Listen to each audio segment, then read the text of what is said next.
ஹரி ஓம். புதன்கிழமை 26ஆம் தேதி மகா சிவராத்திரி.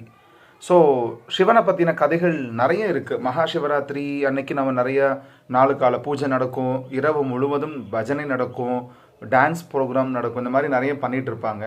சிவனுக்காக கண்மொழித்து விரதம் இருப்பவர்களும் இருப்பாங்க.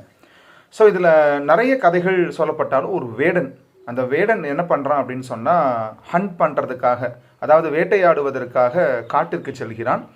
அவன் என்ன பண்ணுறான் அப்படின்னு சொன்னால், ஒரு விதமான விலங்குகளும் அவனுக்கு கிடைக்கல, அனிமல்ஸ் எதுவுமே அவனுக்கு கிடைக்கல.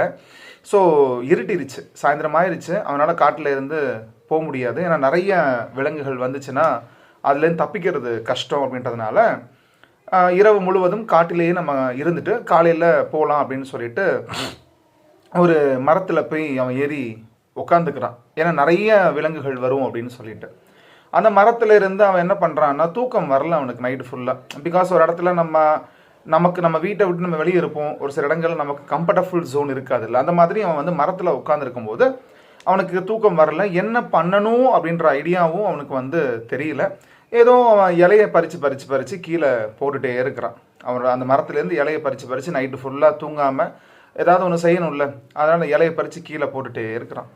ஸோ நெக்ஸ்ட் டே மார்னிங் ஆகுது. அவன் இறங்கி வீட்டுக்கு போயிடுறான். அவன் ஒரு கொஞ்ச காலத்துக்கு அப்புறமா அவன் மரணம் அடைகிறான்.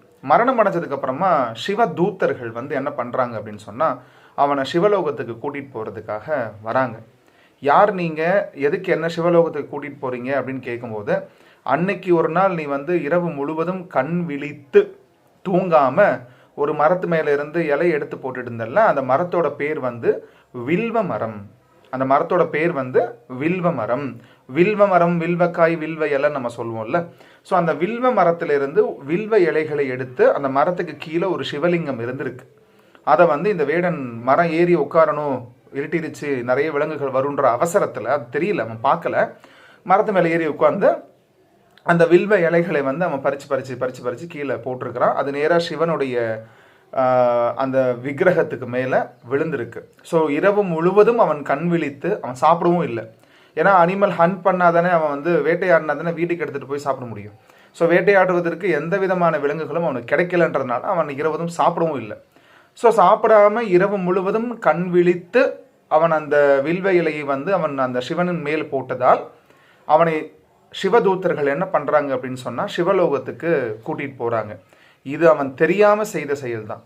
ஸோ தெரிஞ்சு செய்தாலும் தெரியாமல் செய்தாலும் பக்தி தான். அந்த பக்தியை நம்ம தெரிஞ்சதுக்கு அப்புறமா எப்படி நம்ம அதை இன்னும் மனப்பூர்வமாக செய்கிறோம் அப்படின்றது தான் இங்கே முக்கியமான விஷயம்.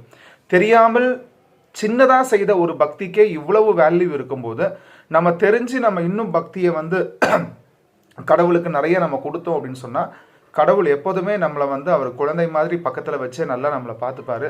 நல்லா அவருடைய பிளஸ்ஸிங்ஸும் நமக்கு கிடைக்கும் அப்படின்றது தான் இந்த ஒரு குட்டி கதையோட மோட்டிவேஷன். ஸோ இதனால் அன்று இரவு முழுவதும் சிவராத்திரி கொண்டாடப்படுது அப்படின்ற மாதிரி ஒரு கதை நம்ம சொல்லுவோம். ஸோ 4 கால பூஜை நடக்கும். சிவனுக்கு பால் அபிஷேகம், சந்தன அபிஷேகம், குங்கும அபிஷேகம், பன்னீர், ஒரு கால பூஜைக்கு ஒரு நெய்வேத்தியம், இந்த மாதிரி பண்ணுவாங்க. நிறைய பக்தர்கள் விரதம் இருந்து அந்த மாலை 6 மணி முதல், சில பேர் என்ன பண்ணுவாங்கன்னா, அன்னைக்கு டே காலையிலிருந்து, இப்போ 26th மார்னிங்லேருந்து என்ன பண்ணுவாங்கன்னா, நிறைய பேர் வெறும் இளநீர், அந்த மாதிரி காஃபி, இந்த மாதிரி நீராகாரம் மட்டுமே சாப்பிட்டுட்டு மறுநாள் காலையில் சிவராத்திரி பூஜை முடிஞ்சதுக்கு அப்புறமா 27th மார்னிங் 7 மணிக்கு மேலே சாப்பிட்றவங்களும் இருப்பாங்க. ஸோ விரத முறைகள், நிறைய விரத முறைகள் இருக்குது.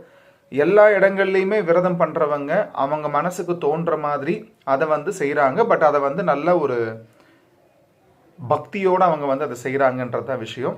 ஸோ விரதம் இருக்கலாம். அன்று முழுவதும் காலை முதல் இருந்து மறுநாள் காலை வரைக்கும் விரதம் இருக்க முடியவங்க விரதம் இருக்கலாம். இல்லை அப்படின்னு சொன்னால் அன்னைக்கு ஒரு நேரம், அதாவது மத்தியானம் மட்டும் சாப்பிட்டு விட்டு அதுக்கப்புறமா சாயங்காலத்திலிருந்து மறுநாள் காலை 6 மணி வரைக்கும் சாப்பிடாமல் விரதம் இருந்து மறுநாள் காலை விரதத்தை முடிப்பவர்களும் இருப்பார்கள். அந்த மாதிரி நம்ம என்ன பண்ணலாம்னா விரதம் இருக்கலாம். எப்படி இருந்தாலும் சிவராத்திரி அன்று ஓம் நம சிவாய அப்படின்ற வார்த்தையை நம்ம ஒரு 101 தடவை சொன்னாலே நமக்கு அவ்வளோ புண்ணியம் நம்மளை சேரும். ஸோ கண்டிப்பாக தவறாமல் நம்ம சிவராத்திரிக்கு கோவில் போய் சிவனுடைய தரிசனத்தை பார்த்து நமக்கு அந்த சிவன் பக்தி நமக்கு அருளை வந்து அவர் கொடுக்கட்டும். நம்ம பக்தியை நல்ல மனப்பூர்வமாக காட்டுவோம் சிவன்கிட்ட. ஸோ எல்லோருக்கும் சிவனுடைய அருள் கிடைக்கட்டும் அப்படின்னு சொல்லி அனைவருக்கும் மகா சிவராத்திரி நல்வாழ்த்துக்கள். தேங்க்யூ.